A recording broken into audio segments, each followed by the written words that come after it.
Hello guys, আসসালামু আলাইকুম। কি অবস্থা, কেমন আছেন? আশা করছি সকলেই ভালো আছেন।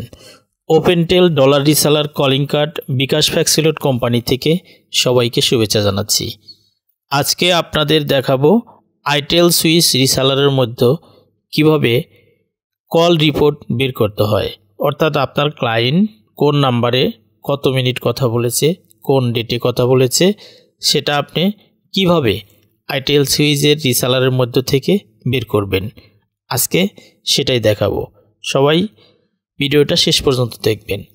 আপনারা দেখতে পাচ্ছেন ওপেনটেল রিসেলারের ড্যাশবোর্ডে আছি এবং লগ ইন করা আছে আমার একটা ডেমো ইউজার নেম দিয়ে। এখানে দেখতে পাচ্ছেন বাম পাশে ক্লায়েন্ট, নিচে দেখতে পাচ্ছেন রেট অ্যান্ড ডেস্টিনেশন এবং এখানে দেখতে পাচ্ছেন রিপোর্ট। তো আমি যেহেতু কল রিপোর্ট বের করব, সেক্ষেত্রে রিপোর্টের ভিতর থেকে আমাকে বের করতে হবে। আমি কল রিপোর্টের উপরে ক্লিক করলাম। এরপরে দেখতে পাচ্ছেন অপারেশনাল রিপোর্ট। আমি অপারেশনাল রিপোর্টের উপরে ক্লিক করব। এরপরে দেখতে পাচ্ছেন monitoring report, ACTSR report, monitoring graphs, active call. এই অ্যাক্টিভ কলটা হচ্ছে যদি আপনি এই মুহূর্তে কোনো ক্লায়েন্ট কথা বলে থাকে, কোন নাম্বারে কথা বলছে, কত মিনিট কথা বলছে, সেটা লাইভ দেখতে পারবেন। আর এখানে মনিটরিং গ্রাফস দেখতে পারবেন। এই যে মনিটরিং রিপোর্ট, এই মনিটরিং রিপোর্ট থেকেই আপনার মিনিটগুলো বের করতে হবে। কত মিনিট কোন জায়গায় কত মিনিট কথা বলছে, কবে কথা বলছে, সেগুলো দেখার জন্য আপনাকে এই মনিটরিং রিপোর্টের উপরে ক্লিক করতে হবে। আমি মনিটরিং রিপোর্টের উপরে ক্লিক করলাম।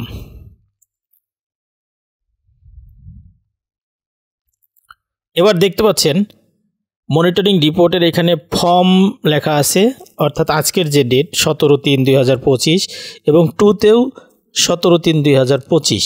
তা আপনি যদি আজকেরটা দেখতে চান যে আজকে কোন নাম্বারে কত মিনিট কথা বলছে, তাহলে আপনাকে এইভাবেই রাখবেন। এই যেখানে 17/3/25 থেকে এখানে কিন্তু এই যে 23:59 অর্থাৎ সকাল রাত 12টার পর থেকে এবং পরের দিন সারাদিন রাত 11:49:59 পর্যন্ত দেখতে পারবেন।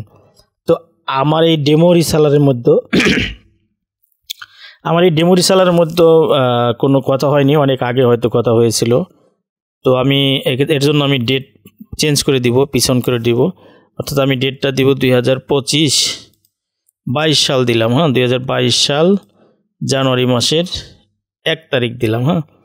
আর আজকের ডেটটা এই ডেটে রাখলাম, অর্থাৎ 22 সালের থেকে আজকে 25 সাল, 3 বছরে কত মিনিট কথা হয়েছে এই রিসেলার দিয়ে সেটা কিন্তু বের হয়ে আসবে। আর এখানে এই যে জেনারেটর, এখানে ডিটেলসই রাখবেন। আর সামারিতে দিলে কিন্তু নাম্বার দেখাবে না, কোন নাম্বারে কথা বলেছেন, জাস্ট কত মিনিট সেটা দেখাবে। তো আমি ডিটেলস রেখে যেখানে গেট রিপোর্টে ক্লিক করব।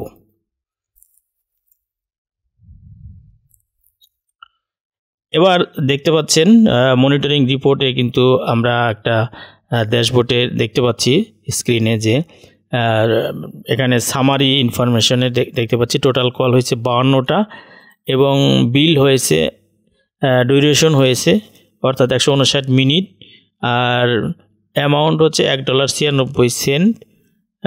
আর এসিডি ছিল 2.50 এসআর 100 রাখছি। টোটাল সাকসেসফুল কল কিন্তু 52টা। এখানে যদি দেখেন এই যে 1 থেকে 52টা কল, 3 বছরের মধ্যে এই রিসেলারে অনলি 52টা কল হয়েছিল এবং প্রত্যেকটা কলে কত মিনিট কোন নাম্বারে কথা বলেছে সেটা আপনি দেখতে পাবেন। এখানে আমি ফার্স্টের কলটায় যদি দেখি কোন প্রিফিক্স দিয়ে ডায়াল করছে, এখানে বাংলাদেশ মোবাইল 8801 প্রিফিক্স দিয়ে কল করেছে। এটা রেট ছিল 0.0135 এবং ডিউরেশন কথা বলেছে 2 মিনিট 41 সেকেন্ড, বিল হয়েছে এই রেট অনুযায়ী 0.0363। আর এই যে কলার আইডিটা দেখতে পাচ্ছেন, এটা হচ্ছে এই কাস্টমারের পিন নাম্বার, যে পিনের ইউজার নেম ছিল এটা শো করছে এবং এই নাম্বারে কিন্তু কথা বলেছে। ডায়ালেট নাম্বার 01749, অর্থাৎ এখানে আপনি পুরো নাম্বারই দেখতে পাচ্ছেন স্ক্রিনে। এরপরে আপনি দেখতে পাচ্ছেন কানেকশন টাইম 27/1/2022 সালে কলটা হয়েছিল।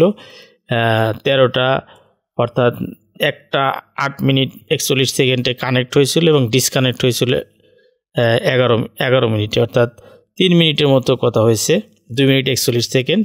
তো এভাবে আপনি প্রত্যেকটা কলের হিস্টোরি কিন্তু আপনি দেখতে পারবেন। হ্যাঁ, এরপরে যদি আপনি মনে করেন যে আপনি চেঞ্জ করে দেখবেন তাও দেখতে পারবেন। যদি মনে করেন যে আপনি যে সামারি আকারে দেখবেন তাও দেখতে পারবেন। এখানে সামারিতে ক্লিক করে গেট রিপোর্টে দিবেন। এটাতে দিলে জাস্ট কত মিনিট কথা হয়েছে সেটা দেখতে পারবেন। এখানে দেখেন এই যে কোন প্রিফিক্স দিয়ে কল করছে, হ্যাঁ 88 দিয়ে 00 দিয়ে এটা দেখতে পাচ্ছেন। হ্যাঁ, এই যে 159 মিনিট এবং এখানে নাম্বার দেখতে পাবেন না, তবে এসিডি এসআর সব সুন্দরভাবে আপনি দেখতে পাবেন। সবাই ভালো থাকবেন, সুস্থ থাকবেন। আসসালামু আলাইকুম।